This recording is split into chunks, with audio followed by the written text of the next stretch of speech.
Hello and welcome to the Houdini Masterclass on building sandcastles. Today, we were going to look into how the Houdini granular solver works in some detail. And my name is Jeff Late, and I'm a senior mathematician at Side Effects Software who will be stepping through this with you. So first, let's look at what we have. With Houdini 14, we added a granular solver, which lets you do neat effects such as this. But in true Houdini fashion, it's not a new black box solver. Instead, we try very much to try and build underlying architecture that could be used from any other solvers or to change it in the ways that you desire. As a result, the resultant solver is itself built entirely with nodes and not with C++. So you can edit, change it, and rewrite it as you wish. So first, we're going to look at some of the new building blocks that are in Houdini to enable effects like this to be done without having to write code. I'm going to start off with a piece of test geometry we've added. Is a half squid, half crab, and thus squab for short. And we're going to add some points to it and scatter. And at this point in Houdini 15, I can hit Shift-Enter. It will automatically append and move the display flag, saving me some typing. I'll do 100,000 points on it, so we've got enough that we can see what we're doing. Next, we'll do an attrib from map. Because the original squab had UV textures, this will be able to pull from our file here into the CD attribute, and thereby get us a point textured squab effect. Next thing we're going to do is try and smooth this out. And we're going to smooth it out by having each point look at its neighboring colors and average them and use that as its new color value.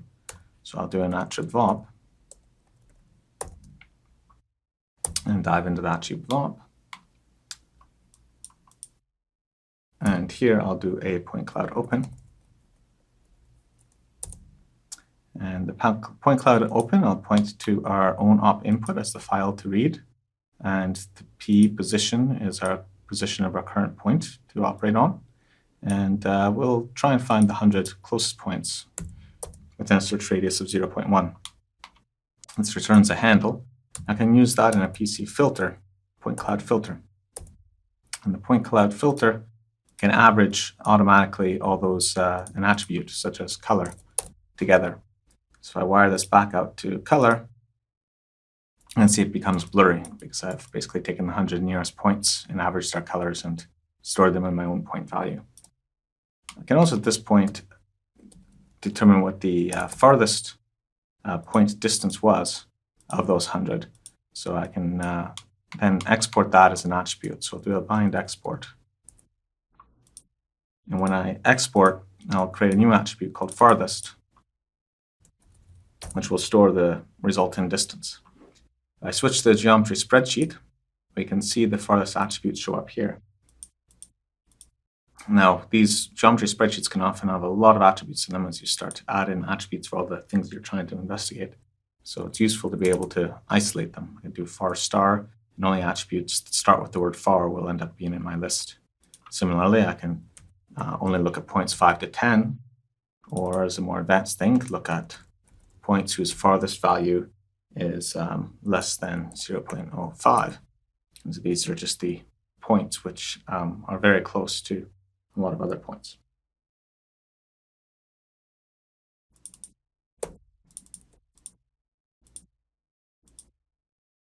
Jumping back up to the squab level, we note that normally in Houdini, we have a considerable number of types of attributes. We've got float attributes, vector attributes, you can have string attributes, you can have integer attributes.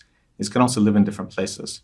You can have the global attribute that there's only one of for the entire geometry, or you can have them live on primitives, or on vertices, or on points. As of Houdini 14, we've added a new attribute type, which are called array attributes, which can be, again, integer, string, or vector. And their main contribution is that they allow you to store more than a fixed length of things. So for example, some points have many neighbors and some points only have a few. So you don't want to try and guess what the maximum number of neighbors are and store an integer that length. And so in this case, I can do a PC find, point cloud find. Point cloud find returns an array of the points that are closest. So again, I set it to the first input and search by P, wire that up to my position. And it will return maximum points. It will return an array of points. And so I can do a bind export.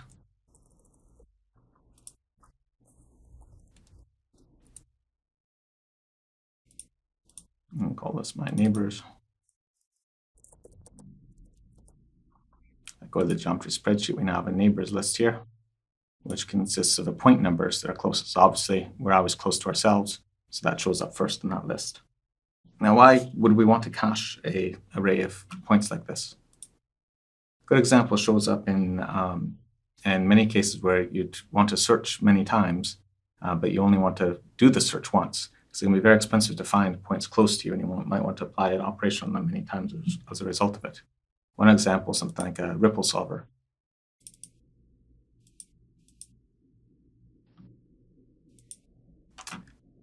So in this case, we have a deformed grid, and we have a DOP simulation defined. The DOP simulation brings in the initial grid, and then each frame, it will do this operation, which is to first stash the old position, and then apply the wave function to it. The wave function needs to look up all the neighboring points as according to the connectivity of the grid, and using their positions versus my own position, apply a wave function to it to cause the ripples to propagate and move. And the result of that gets integrated in my new position. So when I run this, we will see the system work as expected. We get the ripples pushing out because each of these points is able to read from its neighboring points as per the topology of the grid. Important thing to notice is we're actually repeating this 10 times each frame. And so we're doing a lot of extra work here when we have to find those neighboring topology values.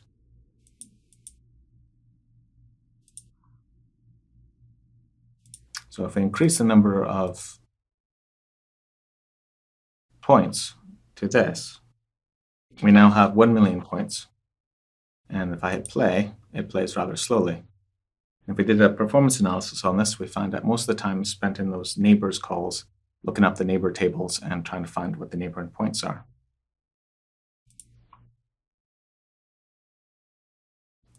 So a better approach is to cache that because the topology is not changing every frame.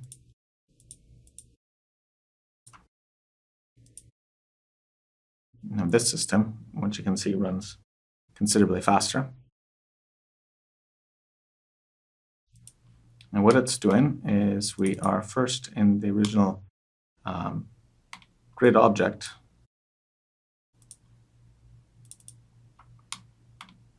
Finding all of our neighbors and binding them together as an attribute called n. So if I look at the geometry spreadsheet, I'll see there's n attribute, which allows me to quickly say, okay, for point 0, I need to look up points 1 in 1,000 to find out the ripple solver information. And then when we're actually processing it, our wave function can be simplified. It can just get the number of neighbors directly and what their addresses are without having to do any expensive topology searches. Another thing which we can do in OnZip Houdini 14 is use OpenCL acceleration.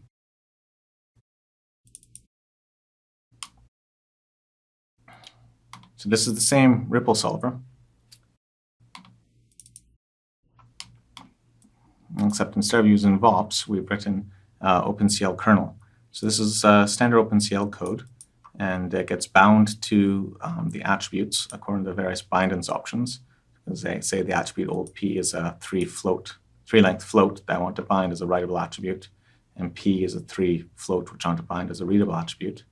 And then I can write a kernel which can do the copy that I want to copy off old p to p. Similarly, I can do the kernel for performing the actual wave occasion.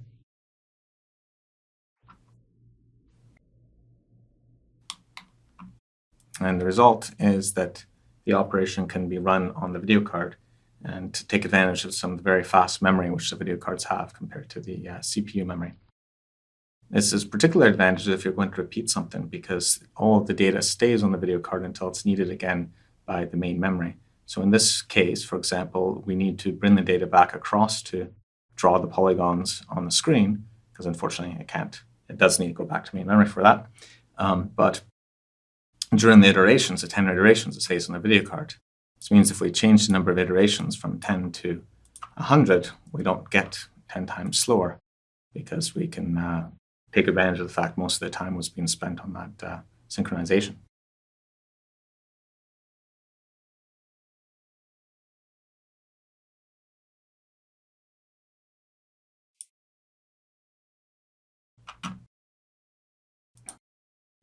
Next, we're going to look at, this first part was to show some of the new geometry primitives we have, specifically array attributes and the ability for ability to easily integrate OpenCL code into DOPs.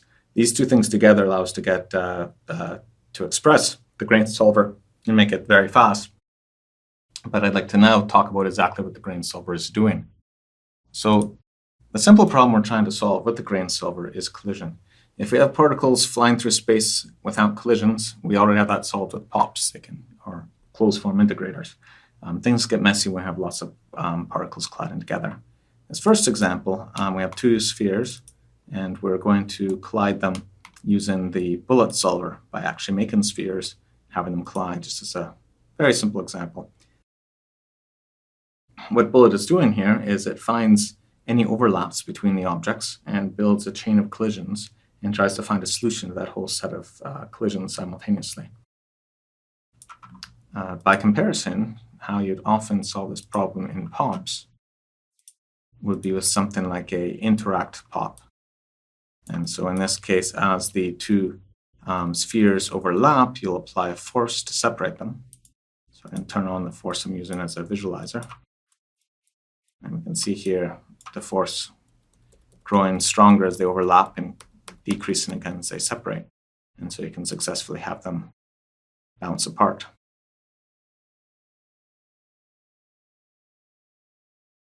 Now, instead of forces, position-based dynamics has a slightly different take on how to do this. It doesn't adjust the velocity of the particles. Instead, it just directly adjusts the position.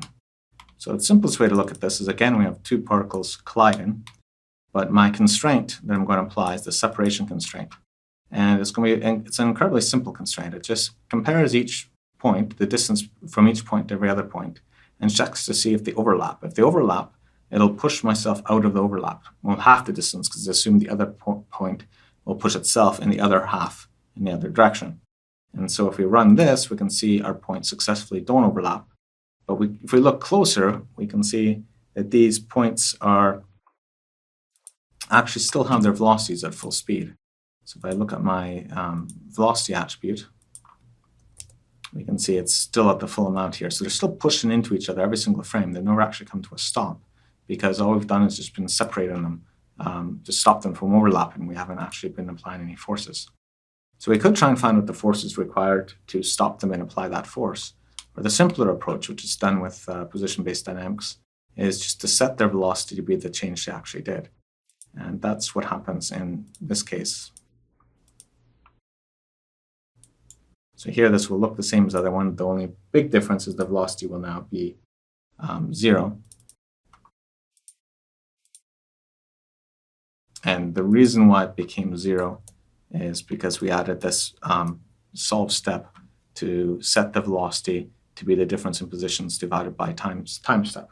So however it got to be moved is assumed to be what the velocity is, and that's what the velocity is set to. If our conditions only involve two particles, we'd just stick with the bullet. That's definitely the best at this point. But when you start having millions of particles with all overlapping each other, it starts becoming very difficult to do that solution and to multi-thread it. So the idea with position-based dynamics is to deal with these really complicated dynamics by simplifying them to these simple position-based constraints. And the idea is if you apply these position-based constraints enough times, I'll eventually get something that satisfies what I want. The big advantage over bullet and the FEM type, normal spring-based approaches is you can have partial solutions where if you don't get a result in the time you want, you can just decide to stop early and get a partial result. This is why it's very well liked in the games world, because there, if you have a 60th of a second to do your physics, you can't decide to take a 30th of a second one frame, or the user will see a stutter, which is just completely not acceptable. In visual effects, it's useful for a similar reason, because you can guarantee to a large extent how long your simulation is going to take. Say this simulation will take 5 minutes a frame. You don't have to worry that frame 30 suddenly takes an hour, because they'll all be 5 minutes a frame. The problem is if you don't take enough time, you will find that you just get bad results by the end. At least you'll get results. So let's look at what happens when we start stacking these up.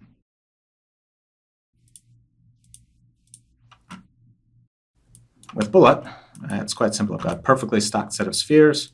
It will simultaneously solve these 10 objects and will create a nice stable solution because it can handle 10 quite nicely. So let's check the interact. If I use the interact pop, it sort of works, but mostly just collapses in on itself.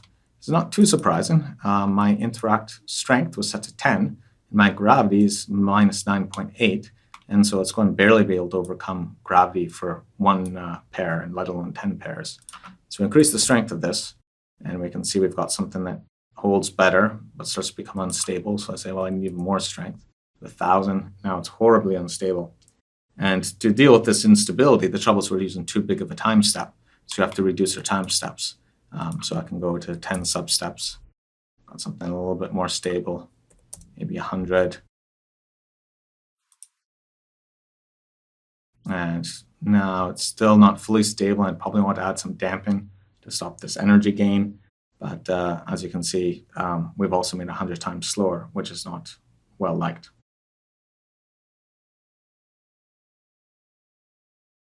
So let's switch to the position-based approach.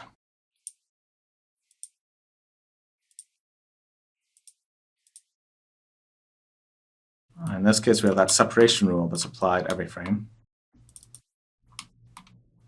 So as I hit play, we can see we actually are much better off than we were with the force-based approach right from the very beginning, because we have a much more stable solution. So what I mean, it doesn't have the right solution, it collapsed in on itself, but at least it didn't blow up in an unpleasant fashion. First one we're going to look at is the bottom particle. The bottom particle is bouncing on the ground in a very flickery manner. That's because it is colliding with the ground plane and being bounced up from that and being pushed up by the separation constraint. So what we can do is put the result of the collision as one of our constraints. So currently the constraints are done in the single solver here, which is looking at all pairs of particles and applying a constraint. But I can instead put it as a separate chain here. This is just to make it easier for me to put my constraints together, make the order properly. So now it's going to do the sourcing, set the p-scale, and then go over here and do the constraints, and then do the final computation of the velocity.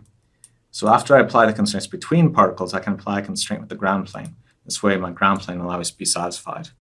A simple way is I can do a pop wrangle. I happen to know the ground plane is at 0, so I can just hard code it as the y position has to be a maximum of the y position, or the diameter of the particle, radius of the particle. So with this, we can see the bottom particle becomes completely stiff because it's being pushed down every frame by the particle on top of it, but also pushed up by the ground plane. And we did push up by the ground plane second, so it's the constraint that wins, and we have the ground constraint quite stable. I still have a lot of bouncing. The problem is each particle is only comparing itself to its immediate neighbors.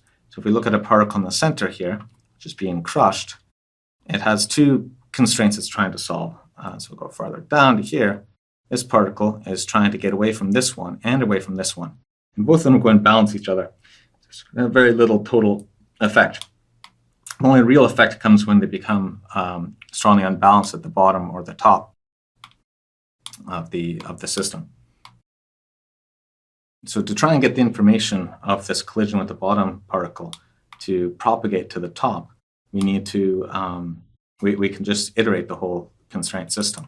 So instead of just applying these constraints once, we can apply it many times. So I can do a gas repeat solver and repeat 10 times. This will cause these two nodes to be done 10 times every frame. So this means I don't have to substep all the other operations I'm doing, such as force computations or integration or collisions. I'm just substepping the constraint operations. And we immediately see we get a very stable result compared to what we had originally. And if we push even further,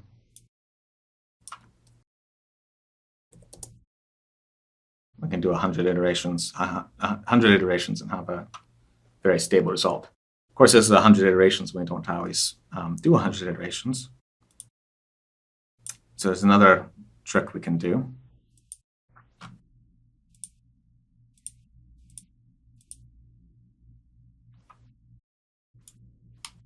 In this case, what we've done is we've added support for mass. So when we do the separation of particles, we don't separate them evenly. Instead, we separate, move the higher mass particles less than the lighter particles. So there's two particles overlapping, one with weight 2, another with weight 1. The one with the weight 2 will move half as much as the one with weight 1, because the light ones have to get away from the heavier ones. So if we think of our normal stacked particles, which occur normally, there's usually a preferred axis. Gravity points downwards, so all stacking goes upwards. And so if we have a pile of particles, we know that the ones on the bottom are likely going to be ones resting on something. So we want to make sure that their weight is stronger, so we need fewer iterations to converge.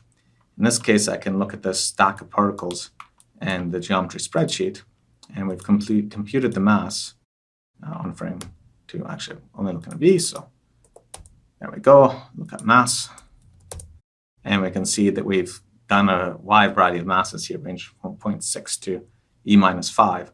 And this causes this 10th particle to be very light compared to the 0th one. And as it steps through, we recompute these masses. So as particles move around, they get a mass proportional to their height in space. And so in particular, we can see this becomes a very strong, stable result. In particular, we'll only run 10 iterations here, and we don't bounce.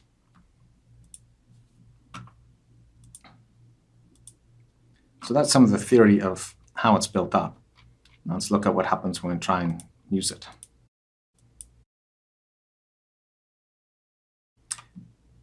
This is a simple cone of sand, which we're using as reference. And it's kind of nice because it's got a steep angle on one side and a shallow angle on the other side. So we hit play, and we're at 20 iterations and 10 substeps. It's going to fall down and then slump into a pile of sand. Often this isn't what we want. We want to have a nice pile of sand. And so how can we fix this to get a pile of sand? Our first instinct, coming from most other solvers and places, is to add substeps. And this isn't a good instinct, actually, even for other solvers, because substeps are expensive. If I change my min substeps to 50, I can successfully get something that's 5 times slower. But it's not producing any better stacking than I had before. It's still slumping out. Well, if more substeps didn't help, what about less substeps? If we throw the substeps right down to 1, we can see why that's not the default. Basically, if the particles move too far in a frame, that overlap rule gets confused. Basically, I have to move less than a particle radius every frame, and we get them just immediately collapse together. In this case, a value of 5 is sort of what we need to maintain high speed with least effort. So we have another toggle to change. We have the iterations to change. Defaulted to 20. We can try a series of other choices, such as 1, which collapses, 5, which we see also collapses, but you notice it collapsed. It had a little bit of a higher standing point there. 10.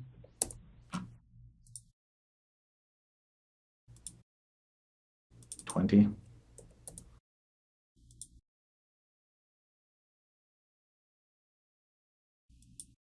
And 50.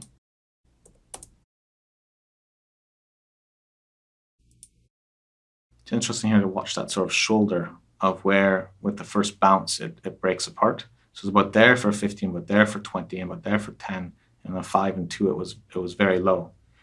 This is because the number of substeps basically controls how much information can be passed from the bottom to the top. So if you have 5 substeps, it can only go 5 particle layers up. And so you can't really know about the ground plane any higher than that. So you're going to get these artifacts of these false bounces where particles fall and then discover the next frame that there was a ground plane there.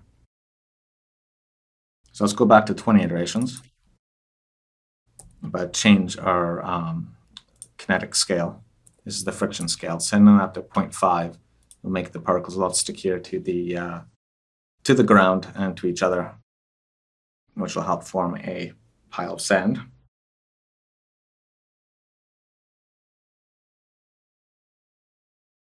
Now again, we want to have more, make the particles at the top lighter than the ones at the bottom with mass shock. So it's off at the moment. Now there's three options now. It's off, global, and local. Global is mostly there for backwards compatibility with early releases of Houdini 14. The best preferred option now is local mass shock. The problem with the global mass shock is we did a mass value across the entire system. Unfortunately, this meant that if you had a very large simulation, which went very high up in the y-axis, the values could leave the realm of floating point representation, and basically your sand would stop working. Local just computes just in time the shock amount immediately for the particles around them, so it'll work for any size simulation without any other tweaks.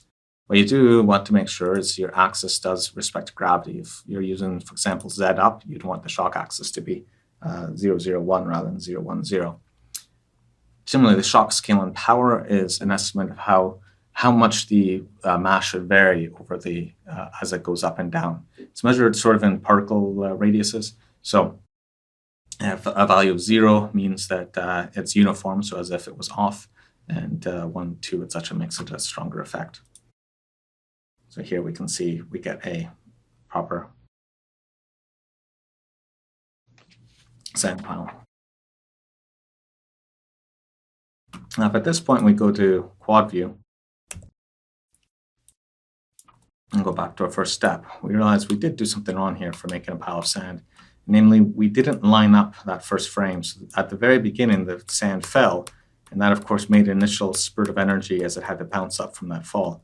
And so it's quite useful to do check that, and we do try and have the tools generate our sand to nicely line up with the axes, but it doesn't always happen the way you hope.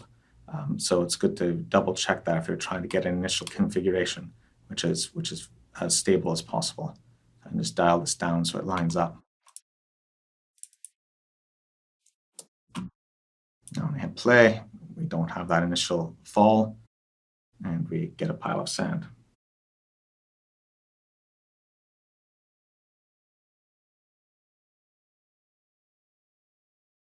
Now it's looking better, but as we play the simulation on, I see on the left-hand side here, we're still having sand moving and slumping and slowly moving out of the way. And every so often you'll get an avalanche where a particle suddenly decides to move considerably far. This is because even over here, what seems to be very stationary, if I was to zoom into this region and jump forward, you can see there's a very slow drift that's occurring because it's being pushed outwards and constantly drifting slightly over. What we want to do is just eliminate that drift entirely. So we have an option on the solver called drift threshold. And this basically says if the particle's moving slower than this, then it will actually just be reset to its previous position and clamp to 0. It's somewhat dangerous because if you have sufficiently small substeps that your acceleration falls within this boundary, your particles just won't fall. So it's not something you want to dial very high. It's very useful for cleaning up the particles you just want to make truly at rest.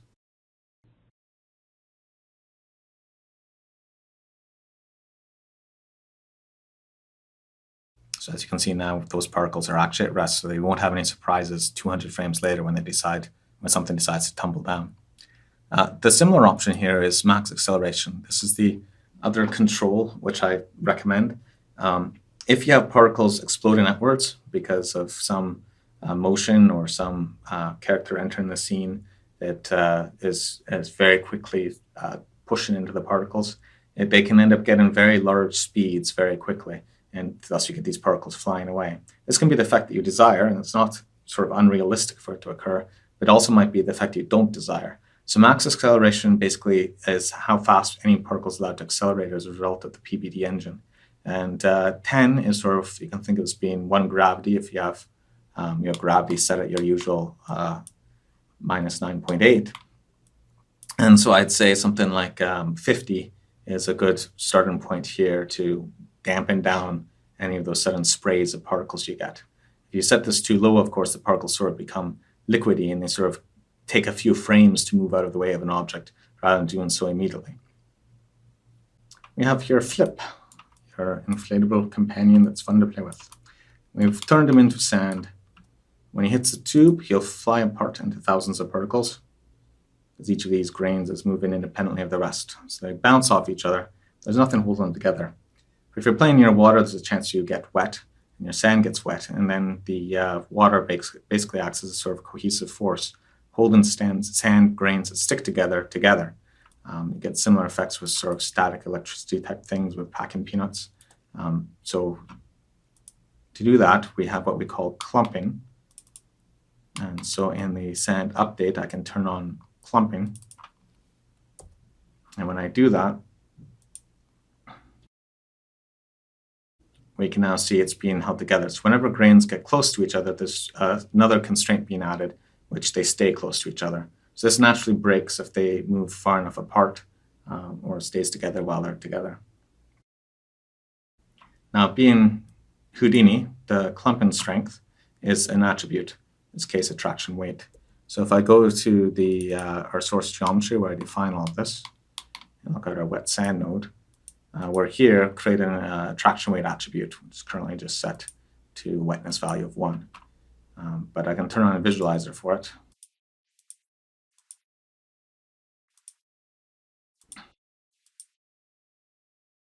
And change it to another function, for example, and the rel bbox of myself and my position and the x value of that. And now I've got a wetness function that goes from dry on one side to wet on the other. And I can simulate this.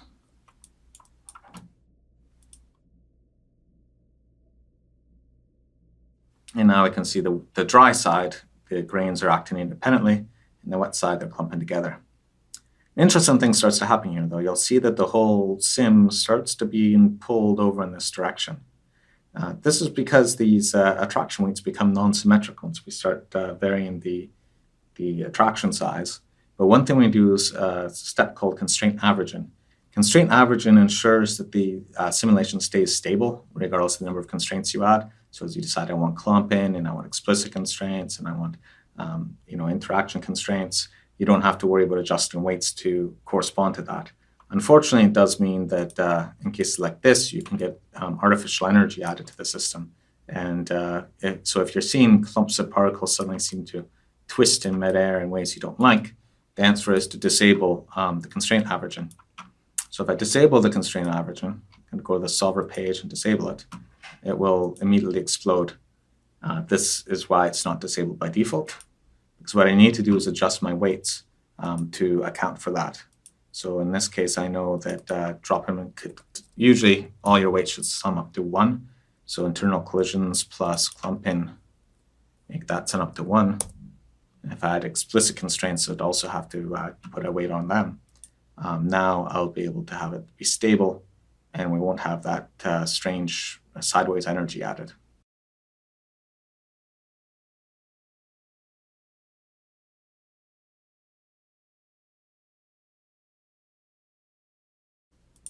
And here we have sand flowing down and being heated up by the hot plate here. So all the sand that gets heated up loses its wetness attribute and thus behaves differently. So here it stays clumped, and here it turns into unclumped sand.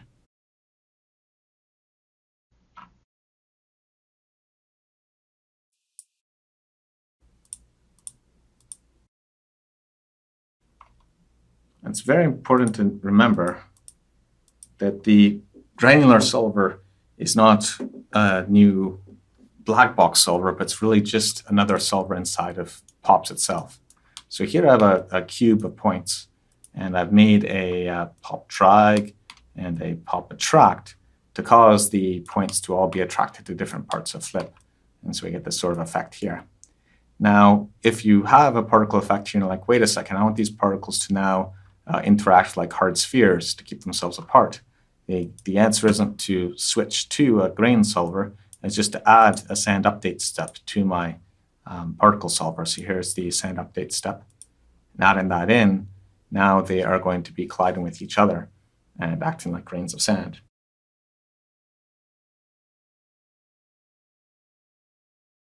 If I go full wireframe, you can see the ball of sand, which hasn't yet separated out in the heart of flip. It's basically all the internal ones are all pointing in different directions and having difficulty tearing themselves out to get to the surface.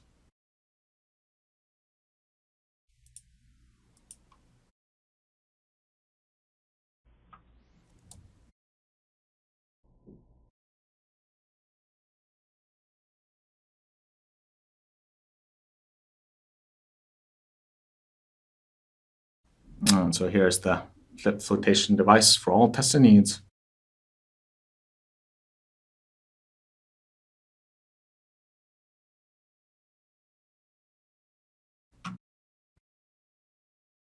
So we have particle-particle collisions. The neat thing about PVD is it's not restricted to these constraints. It can work with any constraints you can think of that you can express. And in particular, we can do something like a line constraint. So here I have a chain of spheres, and I've connected them by a series of polygons. And so in the source, I took a line and I converted it into a series of smaller lines. So to begin with, I had a single line with 10 points in it, and I turned it into 10 lines, well, I guess 9 lines, because of the segments, connecting each of those points. And I also added a rest length attribute. This is the line convert stop that will do this for you. So if I look at my attributes, I can see there's a rest length showing what the distance between each line should be. Now in DOPS, we have the normal separate particles rule, which is preventing particles from colliding. So if I run this, they just fall downwards. But I can pin the 0th particle, which is a very simple constraint. Again, the constraints don't have to be things that we thought of. This constraint says that this particle must always be at this location. And so simply enough, it stays there. But then I can also say constrain the edge lengths. So this loop is going to go over all the primitives attached to my particular point, gets that list, and for each of those primitives, it finds out what for that primitive, it finds out what the rest length should be. It grabs the 2 endpoints of that primitive and compares the two to find out what the error is, and then divides that by half, and then pushes ourselves back together in that direction to apply the actual constraint.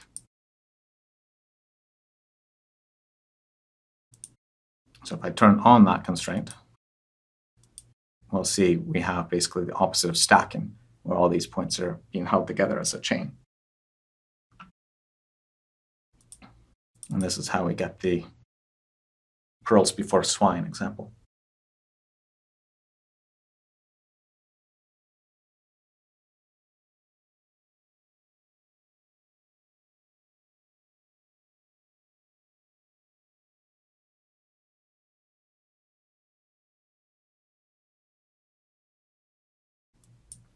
Now, if we can do it with one-dimensional, obviously we can do it with two-dimensional. So here I have a grid, which I want to drop onto the squab. And if I look at my grain source, you know what it will use to do the two-dimensional scattering, scatter SOP here. In particular, I'd like to point out there's a relaxed iteration. So if I just scattered randomly, you get points that are sometimes close together and sometimes far apart. But the relaxation here allows us to ensure a very uniform distribution. So most points have the right number of 6 neighbors for us to connect to. Now, after that, what we want to have having generated those points, which is right here, we need to connect sort of adjacent points together. And that's what's done in the connect adjacent pieces node. This uses a vex function and create explicit lines. And it's relatively simply, it just has a search radius, and it can find all points within that search radius. And as of Houdini 14, we have this PC find radius function. So normally if I have a point cloud and I want to find all points within radius 1 of a particular point, that's great. What about if those points themselves have radiuses? Like there's a point in there that itself has a radius of 2. Then if I'm within 3 of that, I want to find it. So PC find radius allows you to do that. So you can provide which attribute to use as the radius inside of the point cloud, along with the scale factor on that axis in order to do your searching. So having found all points within a radius, we reject the ones that are ourselves and reject the ones that are below us. And we then add a primitive. So we create a polyline for each one of these. So that's what allows us to create this connected cloud of polylines. Then it's just a matter of properly storing the lengths of those polylines, and we know how to do the constraints on them.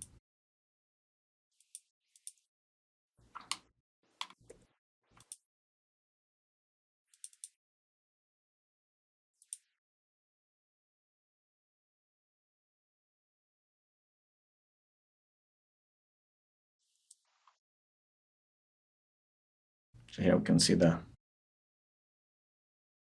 cloth folding over the squab. Now, because this is just geometry, it's easy enough to break it. To break it, we just need to delete polylines that we feel are too far using a Subsolver. And that's what this code path does. Or even using actually a geometry VOP, because we can delete primitives inside of X now. You can see the breaks open the cloth.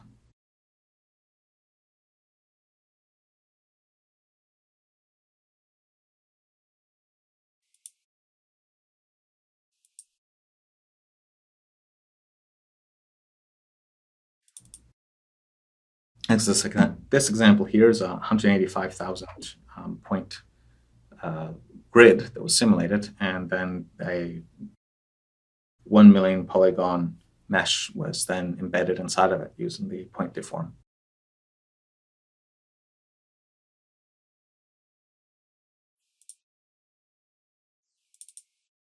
This is an example that we've shown elsewhere, which is showing how stacking and self-intersection work well under the system.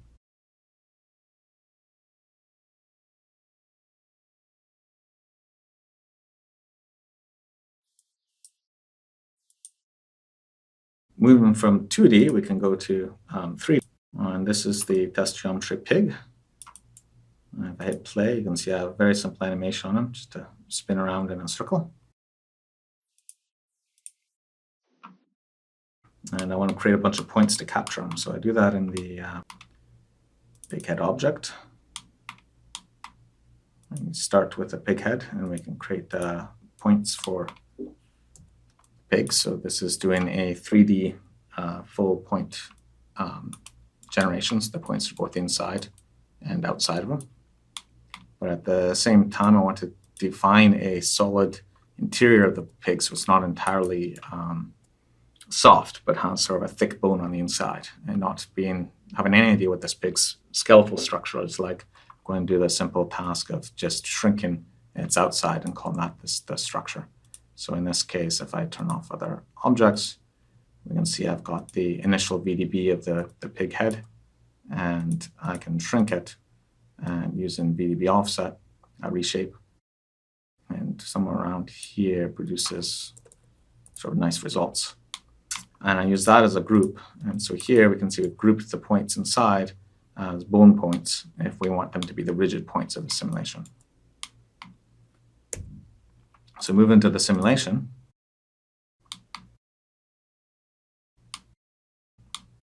They're normal grain solvers, but what we do is we copy over the bone points and set the mass to 0 for all the points that were marked as bone points.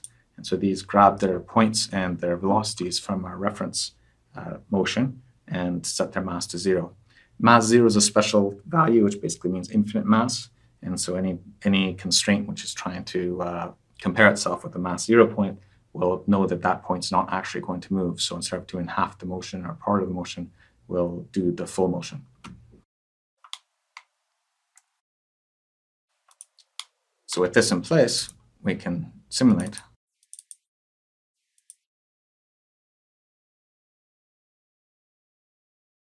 And here we can see the floppiness of the exterior, but there's still that rigid bone structure underneath.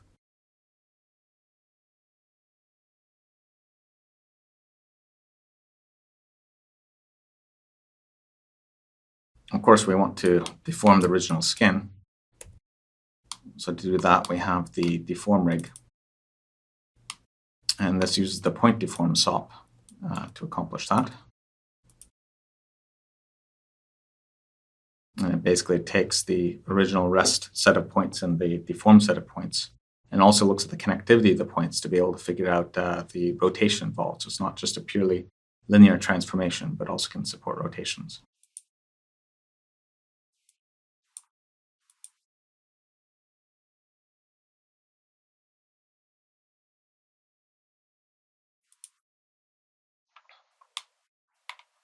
And here we see the pig being stress tested. It's more stressful for the pig, I think, than for the solver. But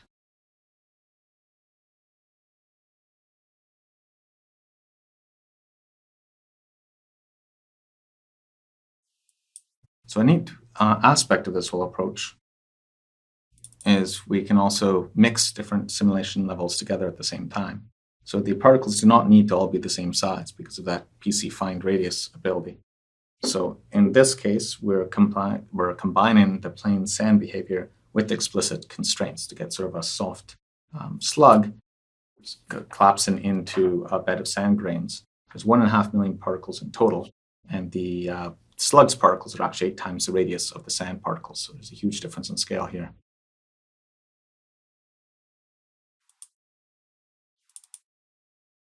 Here we drop the sand on top of the slug, rather than the slug on top of the sand. And we can see we get the two-way interactions despite the big difference in scale. This one is up-resed the simulation. So this is done by the simple expedient of just copying 30 points on every one of the original sand grains, giving you a finer texture than seeing individual spheres. This gives 40 million particles afterwards.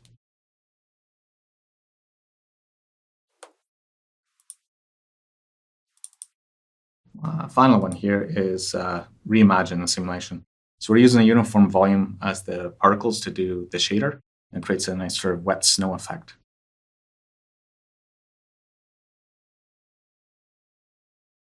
So thank you very much for listening to this presentation, and I hope it's shown some of the details of how the grain solver accomplishes its magic. And so I hope you have the interest to rip it apart and look in it yourself.